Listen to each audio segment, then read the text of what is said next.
তো ফাইনালি আমার স্প্রে করা শেষ। তো এখন দেখতে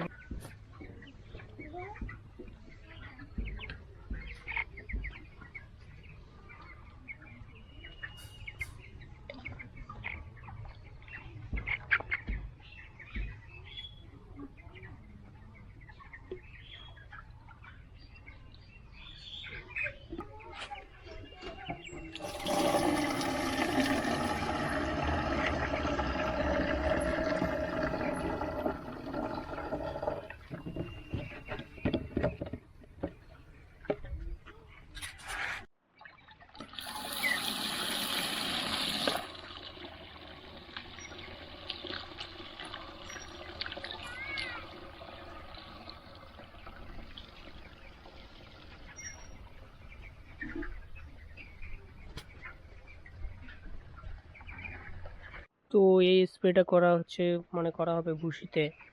তো এই যে দেখছি ভুসিতে করা হবে, কারণ ভুসিতে অনেক জীবাণুনাশক থাকে, তো এই জন্য ভুসির মধ্যে স্প্রে করা হবে। আর এই স্প্রেটা করলে জলের ফিল্টার, খাবারের পাত্র, জলের পাত্র সমস্ত কিছু উঁচু করতে হবে। এক ফোঁটা মেডিসিনও যাতে স্প্রে যাতে ভুসিতে না পড়ে, তার জন্য আমাকে যত কিছু দানার সেটা আছে, তো এইগুলোকে আমার তুলে দিতে হবে। তো এই সবচেয়ে যে মেডিসিনটা আছে, তো এই ড্রামে আছে স্প্রে মেশিনে, এটা যাতে ফিটারে খাবার বানাতে না পড়ে, তাহলে অনেক ক্ষতিকর হবে। তো এই জন্য এগুলো উঠাইয়া তারপরে স্প্রে করতে হবে। তো আমি স্প্রে এইগুলো উঠে স্প্রে করি, তোমরা দেখতে ভিডিওটা আমার সম্পূর্ণ।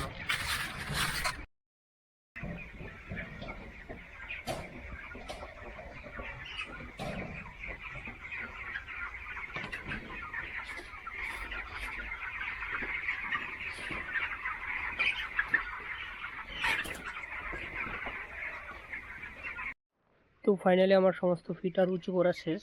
তো এই যে দেখতে পাচ্ছ সমস্ত ফিটার উঁচু করা হয়ে গেল। তো এখন আমার যেটা কাজ, আর যে জলের পাত্রগুলো আছে এইগুলোতে জল নেই, তো এই জন্য এগুলো উঠাইলাম না, কারণ ওগুলোতে জল নেই। আর যেগুলোতে জল আছে ওগুলোতে বাইরে, এগুলোতে জল নেই, কারণ সকালবেলা জল টল দেওয়ার আগে এই কাজটা করতে হবে। আর এই যে মুরগিটা দেখতেছো, মুরগির গ্রোথ মোটামুটি ভালো আছে। সমস্ত ফিটার উঁচু করে দেওয়া হয়েছে, বুঝছো? মাটির লেভেল থেকে মোটামুটি 1-1.5 ফুট উঁচু করে দেওয়া হয়েছে, যতটুকু করা যায়। তো এই যে দেখতে পাচ্ছি আমি পুরো রেডি আছি স্প্রে মেশিন নিয়ে। তো আমি এখন ভুসিটাকে স্প্রে করবো।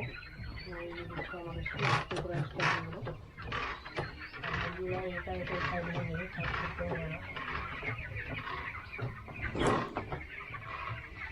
ভুসিতে আমার স্প্রে করার কারণটা হচ্ছে, ভুসিতে ব্যাকটেরিয়া সৃষ্টি হয়। তো ভুসি অনেক দিন থেকে লিটার জমা হইতে হইতে যে পায়খানাগুলো করে, ওই পায়খানাগুলো জমতে জমতে আস্তে আস্তে আমরা তো তার ভিতর দিয়ে ভুসি ঘাটাঘাটি করি, বা যে ভুসি উল্টাপাল্টা করে দিই, সেই ক্ষেত্রে কি হয়, তো ওখানে একটা নিউমোনিয়া সিস্টেমের একটা অ্যাসিড বা গ্যাস সৃষ্টি হয়। তো ওই গ্যাস থেকে আস্তে আস্তে কোনো একটা ব্যাকটেরিয়া সৃষ্টি হয়। তো এই জন্য একটা স্প্রে আছে, তো এই স্প্রেটা আমি কন্টিনিউ করি। মোটামুটি 12-13 একটা স্প্রে করতে হয়, তারপর আবার মোটামুটি 24-25 একটা স্প্রে, তারপর 35-36 একটা, তারপর 42 তো মাল উঠেই যাবে। আর যদি লেট হয় তো আরেকটা স্প্রে করতে হয়। তো এই স্প্রেটা একটা ব্যাকটেরিয়া হয়, তো এই ব্যাকটেরিয়ার জন্য, নানান জীবাণুর জন্য একটা ভুসিতে স্প্রেটা করা হয়।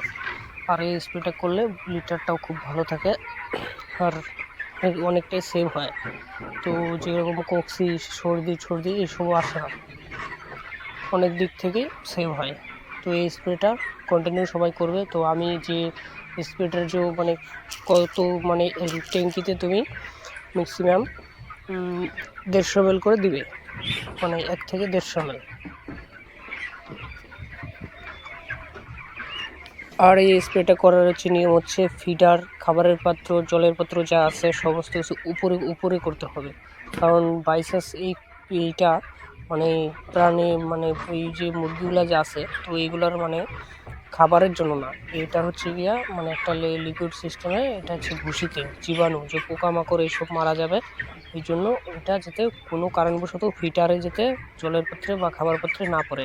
যদি বাইচান্স পড়ে তো ওটা ফেলে দিতে হবে। তো তার থেকে আমার দিক থেকে জলটা উপরে করে, খাবারটা উপরে করে জলটা দিলে মোটামুটি ভালো হবে। তো তোমরা এইভাবে করবে, যে আমি যেভাবে প্রচেষ্টা করলাম তোমরা যদি পারো তো আরও ভালো চেষ্টা করো, কারণ আমি একা কাজ করি তো আমার দিক থেকে সব কিছু সম্ভব না। তো আমি যতটুকু পারি সেফভাবেই কাজ করি। তো তোমরা পারো যদি আরও ভালো করে নিও। তো আমার ফাইনালি একটা মানে এই ঘরটাতে 2 নম্বর ঘরটাতে স্প্রে করা শেষ। তো আমার যে 1 নম্বর বড় ঘরটা আছে তো ওই ঘরটাতে আমি স্প্রে করতে যাব। আর এখন এই ঘরের যে ফিডারগুলো আছে তো এই ফিডারগুলোকে আমার এখন নিচু করে দিতে হবে, কারণ এরা এখন খাইতে থাক, এদের তো স্প্রে করা শেষ না। তো এদের ফিডারটা এখন নিচু করে দেবো। আর ওই ঘরটা যে আছে তো ওই ঘরে এখন স্প্রে করতে হবে। আর এই স্প্রে করতে কি কি কাজ তোমাকে ভিডিওর লাস্টের দিকে আমি বলে দেবো। তো মানে স্প্রে করলে কি কি হয়, কি বেনিফিট। আর আমার এই ভিডিওতে ঠিক আছে, তোমরা জুড়ে থাকো এরকম এরকম ভিডিও পাওয়ার জন্য। তো ফার্মে A to Z কী কাজ, ঠিক আছে, সমস্ত কিছু আমি তোমাদের এই ভিডিওর মাধ্যমে বলে দেবো, তোমরা দেখে নেবে। আশা করি আমার সিস্টেম মতো কাজ করলে তোমাদের তেমন একটা কিছু হবে না, লস হবে না, লাভই হবে।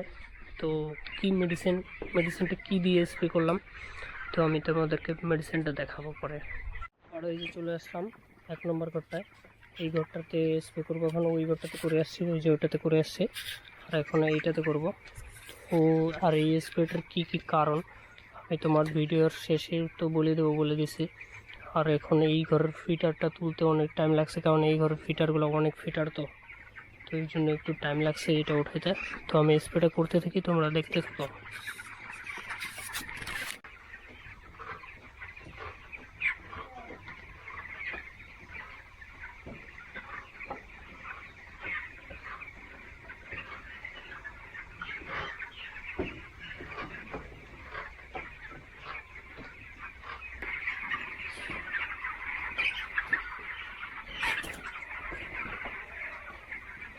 তো ফাইনালি আমার স্প্রে করা শেষ, তো এখন দেখতে পাচ্ছ। আর এখন আমি ফিটারগুলোকে নামিয়ে দেবো,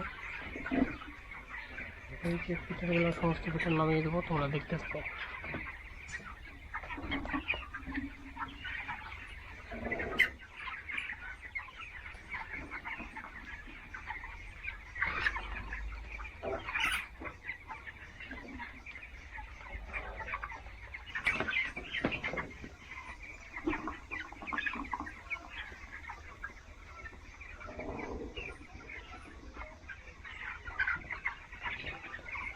তো এই যে দেখছো ফাইনালি আমার হলো ফিডার নামানো শেষ,